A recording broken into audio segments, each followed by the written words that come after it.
अजीज तलबा और तालबात, Farooq foundation online school के ज़रिए यकसा नसाब के मुताबिक तालीम हासिल करें।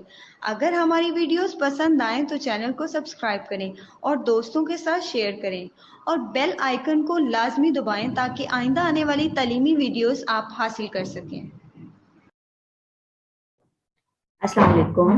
In the name of Allah, who is most merciful and magnificent, I am Free Iqbal, being mentor of class 8, and today is our third lecture. In this lecture, we will discuss the remaining exercise of the chapter number 1, tolerance of the Rasul Pak Nabi Sallallahu Alaihi Wasallam. जैसा कि हमने अपने पिछले 2 lectures में सीखा है कि tolerance का मतलब क्या होता है, हम इस टॉलरेंस को बुर्दबारी को अपनी जिंदगी में कैसे अप्लाई कर सकते हैं, how we can apply tolerance in our practical life, how tolerance become a cause of success in our life, because tolerance, by getting tolerate things, this is the only way to get rid lot of evil that are prevailing in our modern society. And the best example of tolerance for us, no doubt, is the life of the Nabi Pak Sallallahu Alaihi Wasallam, who showed tolerance in each and every aspect of his life. Okay, without wasting our time, we will move to the exercise.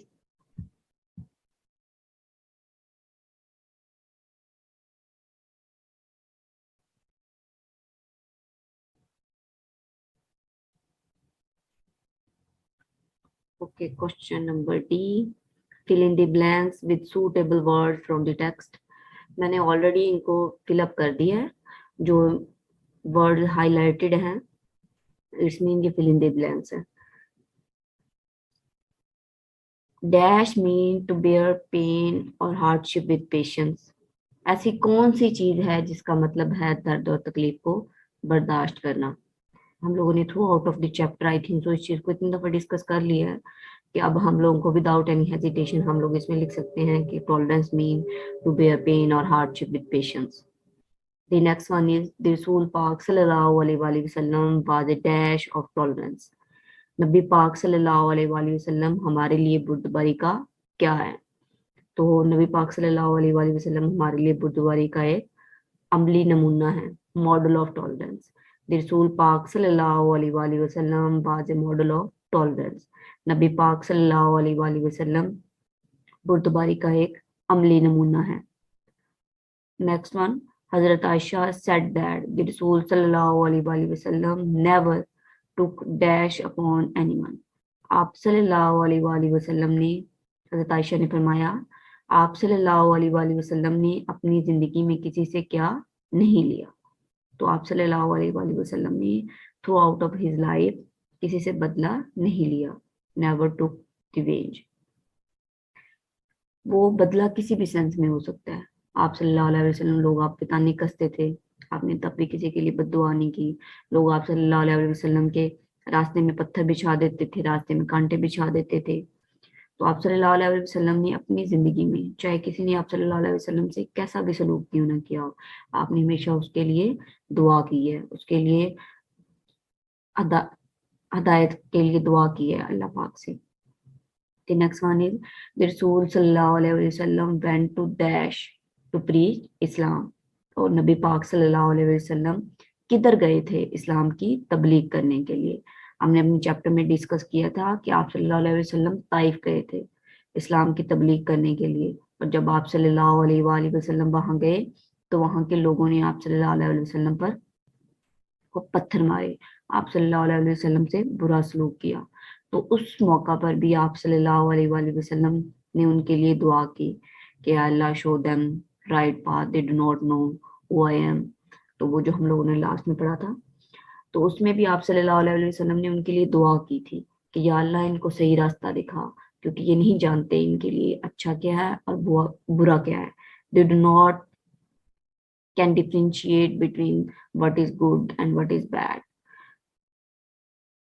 The last one is, in his last address, the Rasul Pak Sallallahu Alaihi Wasallam said, the dash for bloodshed is forbidden. कि किस चीज का बदला आपने मना फरमा दिया, कि खून का बदला, खून आप सल्लल्लाहु अलैहि वसल्लम ने अपने लास्ट एड्रेस में कहा कि जैसे जहालत से पहले, इस्लाम से पहले एक रिवाज था कि खून का बदला खून होगा, तो आप सल्लल्लाहु अलैहि वसल्लम ने अपने आखिरी खुतबा में फरमाया कि इस जहालत रस्म को, कि खून का बदला खून है, मैं खत्म करता हूँ। और आप सल्लल्लाहु अलैहि वसल्लम ने सबसे पहले इसकी शुरुआत अपने चचाजाद भाई इब्ने रबी के कातिल को माफ करके की थी। Okay, let's move to the next one. This is the oral communication skill. We will read out this paragraph, how to pronounce different words, and then I will elaborate the meaning of the words with translation. Asghar, why were you fighting with Imran? Asgar बोल रहा है कि why were you fighting with Imran? तुम इमरान के साथ क्यों लड़ रहे थे? किससे बोल रहा है? असलम से बोल रहा है। असलम अब आगे से रिप्लाई करता है।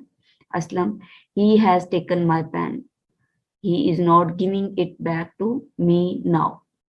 असलम आगे से जवाब करता है, रिप्लाई करता है कि उसने मेरा पेन ले लिया था और अब वो मुझे वापस नहीं कर रहा। असगर अगेन उसे जवाब देता है, you should not fight with him, instead we should trying to find it out. फिर भी तुम्हें उसके साथ लड़ना नहीं चाहिए, हम कुछ मतलब इस चीज को सॉर्ट आउट करने की कोशिश करते हैं। फाइटिंग का मतलब होता है झगड़ा करना।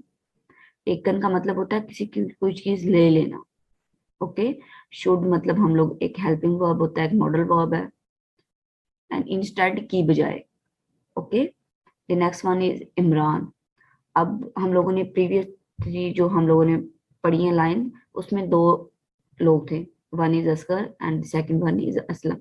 असगर असलम से पूछ रहा था कि आप इमरान के साथ फाइटिंग क्यों कर रहे थे।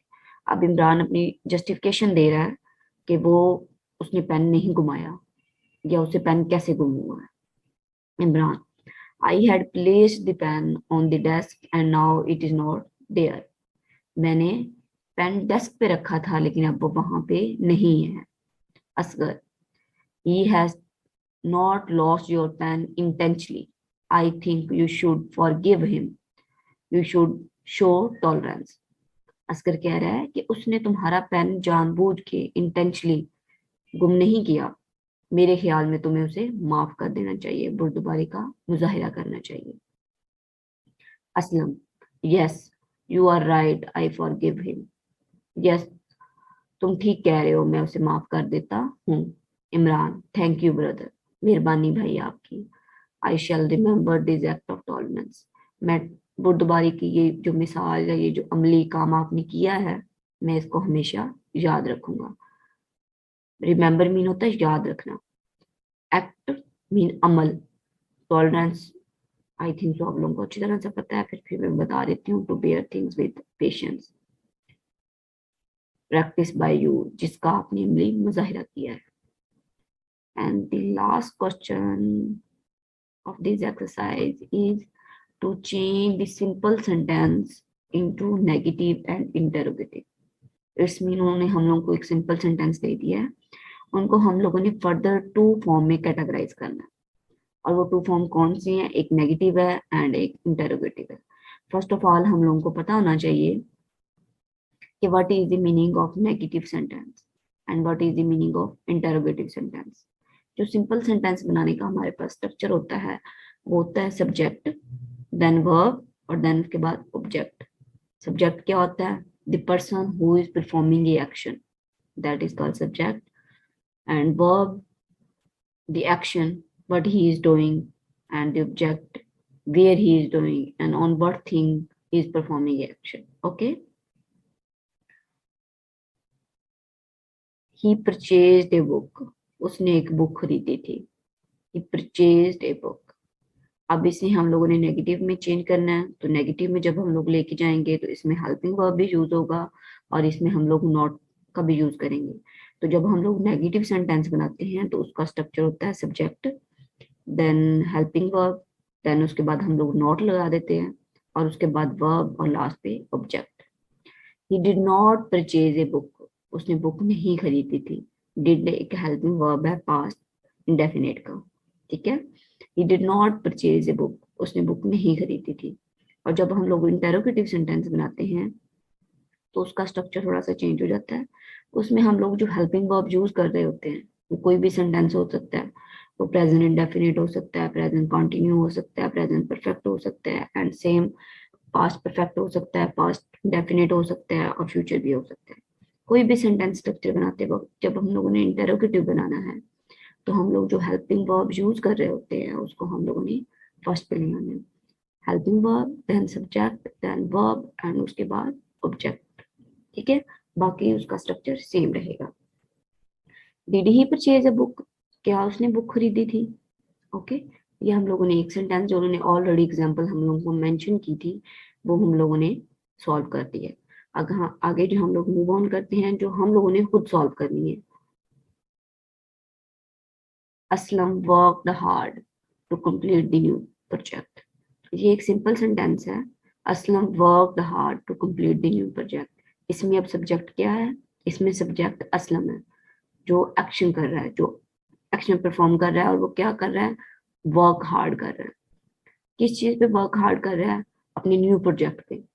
तो असलम सब्जेक्ट है, वर्क हार्ड इसमें वर्ब है, एंड देन न्यू प्रोजेक्ट इसमें ऑब्जेक्ट है। इसको सबसे पहले हम लोग नेगेटिव में चेंज करेंगे।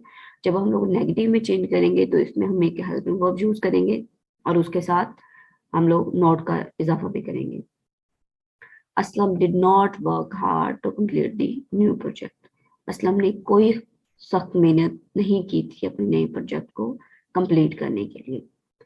अब हम जब हम लोग इंटेरोगेटिव बनाएंगे, तो हम लोगों ने पीछे मेंशन कर दिया है कि हेल्पिंग वर्ब सबसे पहले आ जाएगा, उसके बाद सब्जेक्ट, देन वर्ब, और then object. Did Aslam work hard to complete the new project? क्या असलम ने मेहनत की थी अपने नए प्रोजेक्ट को कंप्लीट करने के लिए?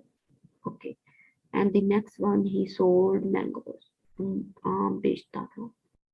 अब इसकी हम लोग जो नेगेटिव बनाएंगे, उसमें सेम जो हम लोग स्ट्रक्चर फॉलो कर रहे हैं, प्रीवियस टू सेंटेंस में हम लोगों ने स्ट्रक्चर फॉलो किया है, वो भी इधर भी वही करेंगे कि subject did not, did mean helping verb, not mean connotation, negative connotation, sold mangoes, उसने आम नहीं बेचे थे। इंटेरोगेटिव में जो हमारा हेल्पिंग वर्ब होगा वो स्टार्ट में आ जाएगा, और बाकी सेंटेंस हमारा जो स्ट्रक्चर है वो सेम रहेगा। डिड ही सोल्ड मैंगोज, क्या उसने आम बेचे थे? And the next one is Numan wrote a book. Numan किताब लिखता है, किताब लिखता था। Negative, Numan did not write a book. Numan ने किताब नहीं लिखी। ओके, और इंटरोगेटिव में हम लोग क्या करेंगे? डिड को पहले ले आएंगे, सब्जेक्ट से पहले। सब्जेक्ट क्या है हमारे पास? नुमान है। वो कर क्या रहा है? बुक लिख रहा है। Okay, did Numan write a book, क्या नुमान ने किताब लिखी थी? The next one is number 4. He fought bravely. वो बहादुरी से लड़ता था। नेगेटिव में हम लोग ने हेल्पिंग वर्ब सेम ही यूज किया है through out the sentences. He did not fight bravely. वो बहादुरी से नहीं लड़ता था। Did he fight bravely? क्या वो बहादुरी से लड़ता था? And the last one is he showed great tolerance. He subject, great tolerance मतलब बहुत बड़ी बुर्दबारी का मुजाहरा, शो मतलब मुजाहरा करना। अब नेगेटिव कॉन्नोटेशन में हम लोग जी जब लेके आएंगे तो इसमें हम लोग हेल्पिंग वर्ब यूज करेंगे एज कि हम लोगों ने जैसे प्रीवियस यूज किया। देन हम लोग नेगेटिव कॉन्नोटेशन, सेम स्ट्रक्चर, जो सेम पैटर्न जो हम लोग फॉलो करते आए हैं वही हम लोग यूज करेंगे। Subject, then helping verb, then not, then verb, और then object. He did not show great tolerance, उसने बहुत बड़ी बुर्दबारी का मुजाहरा नहीं किया। Interrogative, did he show great tolerance, क्या उसने बुर्दबारी का मुजाहरा किया है? ओके, तो अब हम लोगों ने अपनी एक्सरसाइज पूरी सॉल्व आउट कर ली है, और चैप्टर भी हम लोगों ने थॉरली रीड आउट कर लिया, and I am sure that कि आप लोगों को each and every question, each and every meaning अच्छे से क्लियर हो गया होगा। फिर भी अगर आप लोगों को लगता है कि आप लोगों को किसी चीज़ में मिसअंडरस्टैंडिंग है, आप लोग उस चीज़ को अच्छे से क्लियर नहीं कर पा रहे, आप लोगों को वो नहीं समझ आ रही, तो आप लोग लेक्चर को रिवाइज करें, दोबारा सुने। आई एम श्योर दैट कि आप लोगों को समझ आ जाएगी। Thank you so much. Allah हाफिज, अपना ख्याल रखें। मिलते हैं अगले लेक्चर में।